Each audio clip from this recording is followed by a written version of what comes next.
सब कुछ है। आप लोगों की तरह ही मैं भी यहाँ हंसी खुशी ही रहूंगी। माँ जी, मैंने तो पहले ही कहा था कि हमारी पल्लवी बहुत अच्छी है। चलो मैं तुम्हें सारा घर दिखा देती हूँ।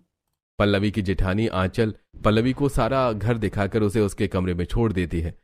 तो वहीं जिस मंदिर में पल्लवी और अनुराग की शादी की थी, वहां पर कार्तिक अपने कुछ दोस्तों के साथ बैठकर शराब पी रहा होता है।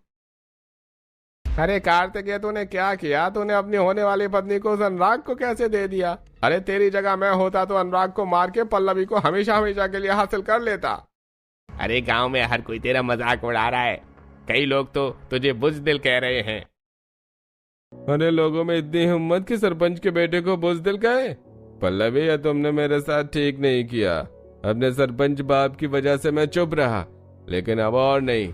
इस अग्नि कुंडी के तुमने 7 फेरे लेकर मुझे किसी को मुंह दिखाने के लायक नहीं छोड़ा ना।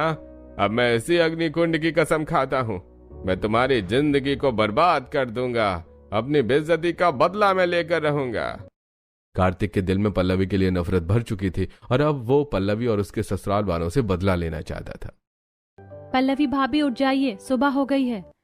अरे कौन है जो इतनी ठंड में सुबह सुबह डिस्टर्ब कर रहा है? सोने दो मुझे, जरा हीटर भी ऑन कर देना, कमरे में बहुत ठंड है। मैं हूँ आपकी नंद अंजू, और आप अभी अपने मायके में नहीं ससुराल में। चलिए उठ जाइए। अरे अंजू तुम, सॉरी, मुझे लगा शांति है। दरअसल वही सुबह सुबह आकर मुझे उठाती थी। तुम्हें मेरी बात का बुरा तो नहीं लगा ना? मैं नींद में थी, पता नहीं क्या क्या बोल दिया मैंने।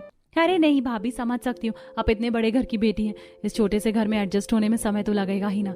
चलिए अब जल्दी से हाथ मुंह धो लीजिए, मैंने आपके लिए पानी गर्म करके रख दिया है। पल्लवी गुसल खाने में जाकर गर्मा गर्म पानी से हाथ मुंह धो लेती है और अब पूरा परिवार इस ठंड के मौसम में चूल्हे के पास घेरा बनाकर बैठकर गर्मा गर्म चाय की चुस्की लेता है। बहू, अब तुम्हें ठंड तो नहीं लग रही है ना? अंजू कह रही थी कि तुम्हें ठंड लग रही थी। मैं कल से तुम्हें एक और कंबल दे दूंगी। अरे नहीं माँ जी, इतनी भी ठंड नहीं लग रही थी मुझे। और वैसे भी अब तो मुझे इस चूल्हे के पास बैठकर गर्मी सी लगने लगी है। मेरे घर में जो हीटर था ना, इतनी गर्मी तो वो भी नहीं देता था जितना ही चूल्हा देता है। अरे ये चूल्हा है चूल्हा, बड़े से बड़े हीटर को मात दे दे। ये लो तुम ये नमक पारे खाओ, मैंने अपने हाथों से घर पर बनाए हैं। नाश्ता करके सुमित और अनुराग फैक्ट्री के लिए चले जाते हैं और अब आंचल घर में झाड़ू लगा रही होती है तो ये देख पल्लवी। भाभी दिखाइए, मैं झाड़ू लगा लेती हूँ। अभी आप रसोई का काम भी खत्म करके हटी हैं।